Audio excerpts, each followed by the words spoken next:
चीन है, पाकिस्तान है, बॉर्डर कंट्री हैं, अगर वहां पर हम अनुसूची 6 लागू कर देते हैं तो हो सकता है हमें जमीन एक्वायर करने में प्रॉब्लम हो, क्योंकि वहां हमें कंस्ट्रक्शन करना पड़ रहा है, हमारी फौज की मोबिलिटी के लिए हमको प्रयास करने पड़ रहे हैं। कल को चीन और पाकिस्तान का भरोसा नहीं है, इसीलिए लद्दाख जम्मू कश्मीर में अच्छा इंफ्रास्ट्रक्चर मजबूत होना चाहिए। शायद इस लिहाज से भी सरकार अनुसूची 6वीं लागू नहीं कर रही है।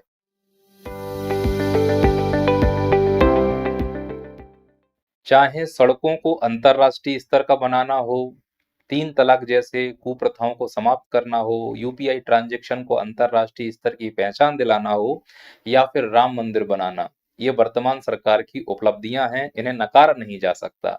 इन्हीं उपलब्धियों में धारा 370 को भी शामिल किया जाना चाहिए। अब इसे हटा दिया गया है, जिसका संबंध जम्मू कश्मीर और लद्दाख से है। अब कुछ चिलगोजे ये प्रश्न पूछेंगे कि धारा 370 के हटने से हमको क्या लाभ, और क्या धारा 370 हटने से जम्मू कश्मीर और लद्दाख की समस्याएं समाप्त हो जाएंगी? जवाब है नहीं।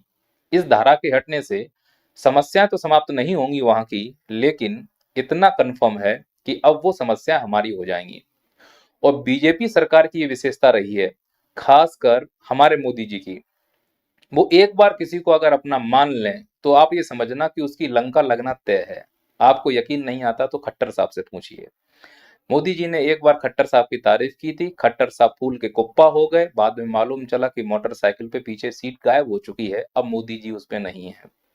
मोदी जी ने जिसको अपना माना है उसकी लंका तो लगी है, इसके और भी कई उदाहरण हैं, फिर वो चाहे हमारे मामा जी हो, रमन सिंह हो, वसुंधरा जी हो। और इस वर्तमान सरकार की विशेषता ये है, अपने ही नेताओं की इज्जत नहीं करनी है, बाहर से लाए गए नेताओं को इसमें डाल देना है, और खासकर अब उन नेताओं को इसमें डाला जा रहा है जिनके ऊपर करप्शन का आरोप है। और कुछ नेता ऐसे हैं जिनके ऊपर करप्शन का आरोप नहीं है, उन्हें पायलट प्रोजेक्ट के रूप में थाम दिया जाता है और ये आके फिर बीजेपी में शासन कर रहे हैं। समझ में नहीं आ रहा है बीजेपी कांग्रेस है या कांग्रेस बीजेपी है। मोदी जी की एक विशेषता और है, वो जहां भी रैली करने जाते हैं उस क्षेत्र और समुदाय से उनका एक विशेष संबंध निकल आता है। तो अगर मोदी जी किसी क्षेत्र में ये कह दें कि इस क्षेत्र से या इस समुदाय से मेरा विशेष संबंध है, तो वो आप समझ जाना कि तुम्हारी लंका लगना तय है। एक बार उन्होंने कहा था किसानों से उनका विशेष संबंध है, किसान आंदोलन पर आ गए। एक बार उन्होंने कहा था छात्रों से उनका विशेष लगाव है, छात्र आंदोलन पे आ गए। उन्होंने कहा था हरियाणा से उनका विशेष लगाव है, दंगे हो गए। उन्होंने कहा था मणिपुर से विशेष लगाव है, जल रहा है, हल्द्वानी भी जल रहा है। एक बार उन्होंने लद्दाख से भी अपना विशेष लगाव लगा दिया, तो लद्दाख वाले बेचारे आंदोलन पर आकर बैठ गए हैं। तो इसीलिए कहता हूं, बीजेपी अगर कहे कि आप हमारे हो, तो समझ जाइए कि तुम्हारी लंका लगना तय है। अब ये जो आंदोलन हो रहा है लद्दाख में, ये कुछ मांगों को लेकर हो रहा है। वो मांगे क्या हैं, उनको आप समझिए, ये पूरा मैटर समझने का प्रयास कीजिए। मैं अंत तक जाऊंगा कि 370 धारा हटने से क्या फायदा है, क्या नुकसान है। नजरिया देखते हैं, 2 डिवीजन कर लेते हैं। एक 370 धारा जो लद्दाख वाले देख रहे हैं, और एक 370 धारा जो शेष भारत देख रहा है। तो जो लद्दाख वाले इसको देखेंगे 370 धारा को, तो वो ये कहेंगे कि अगर ये धारा हट गई तो हमारे पास जो विशेष अधिकार थे नौकरियों के आरक्षण को लेकर, जमीन खरीदने और बेचने को लेकर, हमारी संस्कृति संरक्षण को लेकर, चूंकि हम विशेष जनजाति क्षेत्रों में आते हैं तो हमारी पहचान को लेकर इन पर खतरा आ जाएगा। तो ये नजरिया था लद्दाख वालों का। अब 370 को लेकर हम लोग क्या सोचते हैं, भाई हमें क्यों खुश होना चाहिए, 370 हट रहा है तो हमें कुछ बड़ा मिल रहा होगा ना। तो खुश इस बात को लेकर हैं कि अब लद्दाख की जो नौकरियां हैं उसमें हम भी पार्टिसिपेट कर सकते हैं, और लद्दाख में जो प्लॉटिंग होगी उसमें हम भी जमीन खरीद सकते हैं। लेकिन पूरा भारत ये तो सहमत है कि हमें उनके संस्कृति और उनकी पहचान पर किसी भी प्रकार का कोई वार नहीं करना चाहिए। मतलब हमें सभी की पहचान और संस्कृति का सम्मान करना चाहिए, वो हम भी सम्मान कर रहे हैं। अब 370 धारा हट गई, अब नजरिया क्या है उसको भी समझने की जरूरत है। जब हट गया तो लद्दाख वालों को क्या मिला इसके हटने से? तो जवाब है कुछ नहीं, सिर्फ और सिर्फ असुरक्षा मिली। अच्छा, तो शेष भारत को क्या मिला? सीधी सी बात है, जमीन खरीदने का अधिकार मिल गया, नौकरी के अवसर मिल गए।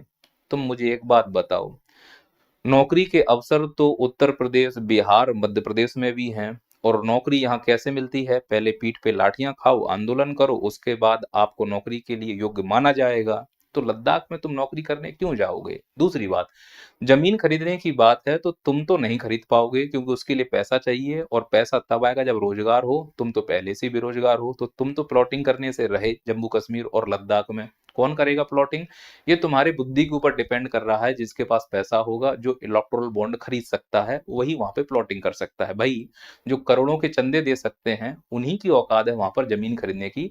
तुम गरीबों की औकात नहीं है। तुम तो 5 किलो अनाज लेकर अपना जीवन यापन कर रहे हो। जिस देश में 80 करोड़ लोग 5 किलो अनाज लेकर जीवन यापन करता हो, उस देश की जनता प्लॉटिंग करने के सपने देख रही है। ये पाप है, तुम्हारे अधिकारों का हनन है ये।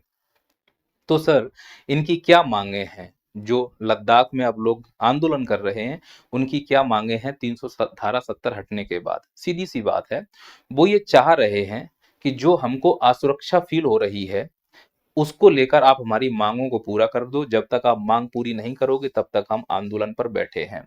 और जो सोनम वांगचू जी हैं, इन्हीं का कैरेक्टर 3 इडियट्स में लिया गया था, आमिर खान ने रोल प्ले किया था। वो भूख हड़ताल पर बैठे हुए हैं।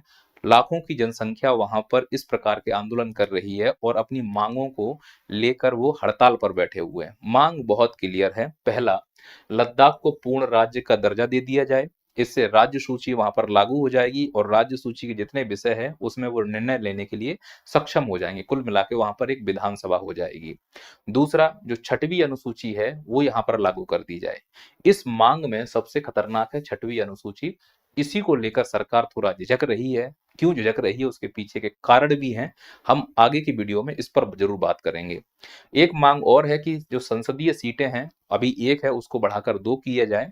और एक मांग यह है कि जो भी रोजगार है उसमें हमें विशेष अधिकार दिया जाए, हमें आरक्षण दिया जाए, नौकरी निकालने की शक्ति दी जाए। इन सभी मांगों को लेकर जो सबसे खतरनाक मांग है, इन सभी मांगों के समूह को कारगिल प्रस्ताव कहा जाता है, जिसमें सबसे प्रमुख है छठवीं अनुसूची। समझते हैं कि छठवीं अनुसूची क्या है, सरकार क्यों इनकी मांगों को स्वीकार करने के लिए तैयार नहीं है। छठवीं अनुसूची हमारे संविधान में जनजातियों को एक विशेष संरक्षण देती है। वो मानती है छठवीं अनुसूची की जो जनजातियां हैं, उनकी जमीन, जंगल, संस्कृति, पहचान, बोली, ये बड़ा महत्व रखती हैं। और लद्दाख में 70% के आसपास लोग जनजातीय क्षेत्रों में निवास कर रहे हैं। हालांकि जो छठवीं अनुसूची है, वो जंगल और जमीन पर प्रमुख फोकस करती है। लेकिन लद्दाख में जंगल नहीं है तो क्या हुआ, बायोडायवर्सिटी तो है, जनजाति तो है। तो उनके संरक्षण के लिए ये अनुसूची की मांग उनकी जायज है। इसमें होगा क्या कि विशेष प्रकार के वहां पे कानून लागू हो जाते हैं छठवीं अनुसूची में शामिल हो जाने के बाद। उसमें आप एडीसी यानी ऑटोनोमस डिस्ट्रिक्ट काउंसिल या एआरसी ऑटोनोमस रीजनल काउंसिल बना सकते हो। ये एक्चुअली एक प्रकार के इलेक्टेड बॉडी होते हैं, जो जंगल, जमीन, कल्चर को लेकर खुद कानून बना सकते हैं। यानी राज्य और केंद्र के अलावा भी उस क्षेत्र में एक विशेष कानून होंगे, जो केवल और केवल उसी क्षेत्र पर लागू होंगे। तो क्या भारत में इससे पहले कहीं ऐसे कानून लागू हुए हैं? हाँ, पूर्वोत्तर भारत में मेघालय, असम, त्रिपुरा, मिजोरम में इस प्रकार के एडीसी और एआरसी काम कर रहे हैं। तो आगे प्रश्न है कि तो फिर चुनौतियां क्या है सर? सरकार इनकी बातों को मानने से क्यों हिचका रही है, क्यों बातों को सुनना नहीं चाह रही है? जवाब सीधा सा है, कुछ चुनौतियां हैं। अगर हम इनकी बातों को मान लेंगे तो शक्ति के 2 केंद्र हो जाएंगे। यानी फिर ये अपना झंडा, अपना संविधान, अपना कानून बना सकते हैं। तो क्या भारत में जो मिजोरम और त्रिपुरा जैसे राज्य हैं, वहां पर इस प्रकार की स्थिति नहीं है? है। अगर पहले से है तो फिर ये चुनौती किस बात की? दूसरा, हमारे अनुच्छेद को लेकर प्रॉब्लम हो सकती है कि अनुच्छेद 14 जो दिख रहा है आपको, यह कानून की समानता की बात करता है, और अनुच्छेद 19 कहीं भी आप जमीन खरीदने की बात करते हैं। तो हमें अनुच्छेद 19 का भी ध्यान रखना है, अनुच्छेद 14 का भी ध्यान रखना है। शायद इसीलिए हम इसको लागू नहीं कर सकते। पर मुद्दा तो वही है ना, पहले से ही अगर यहाँ पर व्यवस्थाएं हैं, तो फिर उनको भंग क्यों किया जा रहा है? उनके लिए चुनौतियां किस प्रकार की हैं? सरकार इसके लिए एक विकल्प लेकर आ रही है। सरकार ये चाह रही है कि उस क्षेत्र में अनुसूची छठवीं लागू ना हो। क्यों चाह रही है, उसका इंटेंशन लास्ट में समझ में आएगा।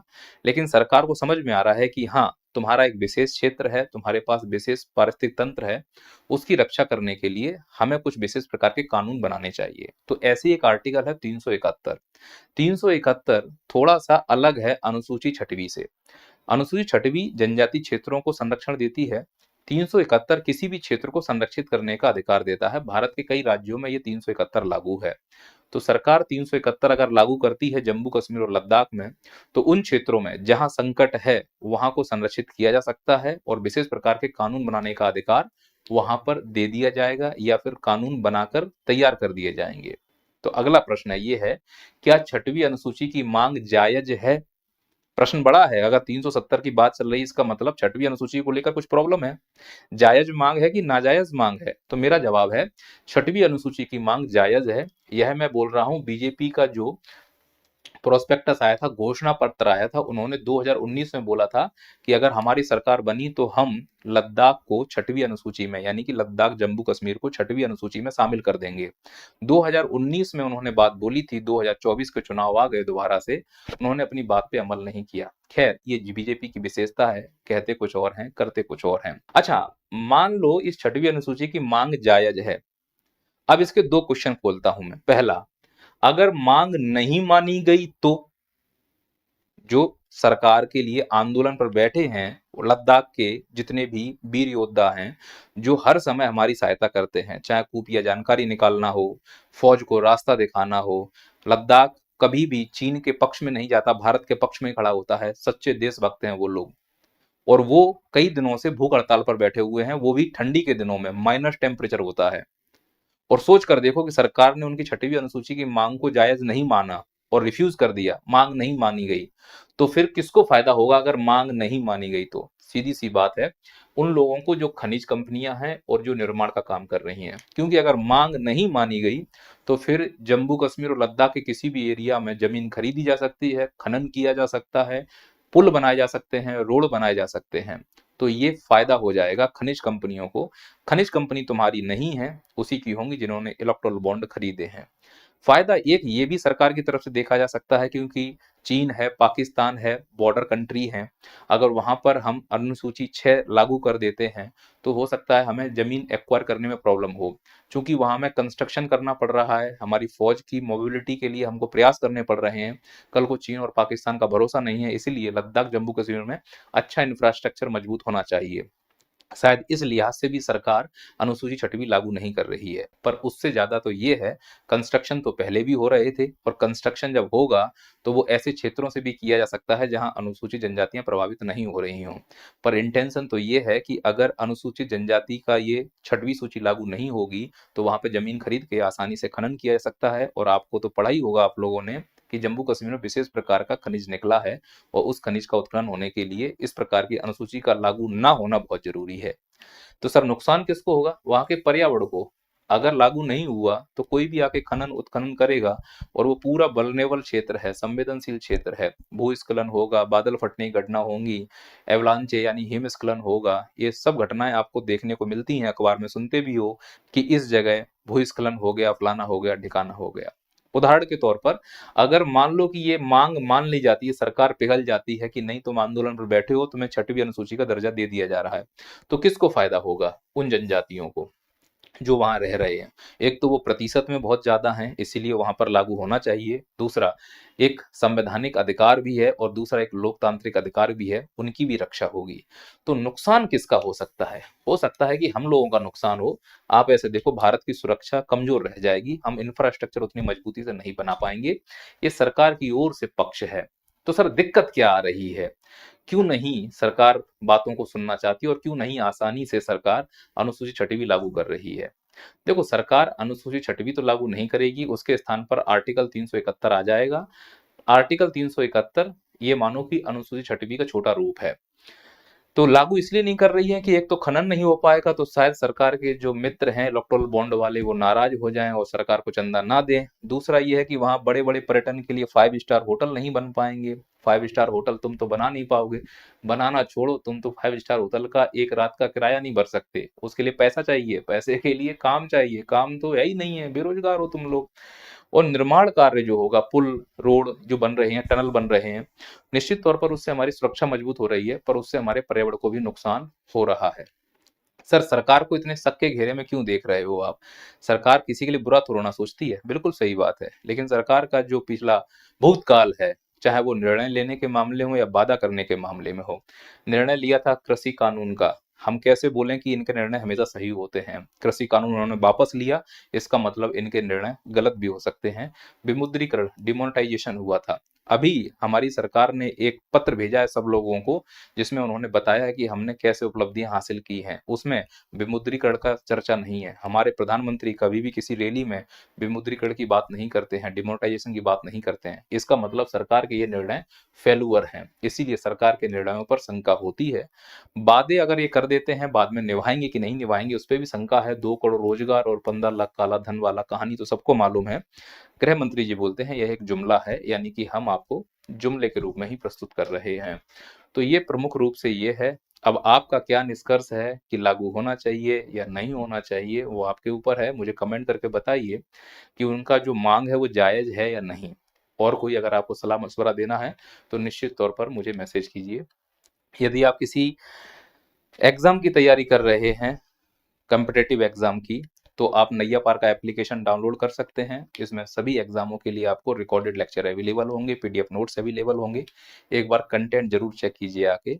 अभी इस पर काम चल रहा है, लगभग सभी लेक्चर्स रिकॉर्ड हो चुके हैं। जो नहीं हुए हैं वो समय पर अपलोड कर दिए जाएंगे। आप एक बार डेमो लीजिए, अगर आपको सही लगता है तो निश्चित तौर पर आप नैया पार एप्लीकेशन डाउनलोड करके अपनी तैयारी को मजबूत करें। फिर वो चाहे टेस्ट सीरीज हो, नोट्स हो, वीडियो लेक्चर्स हो, सब आपको A1 क्वालिटी के मिलेंगे। और कोई शिकायत सलाह हो कमेंट कीजिए। डाउनलोड कीजिए नैया पार एप्लीकेशन, अपनी तैयारी को और अच्छा कीजिए। जय हिंद, जय भारत।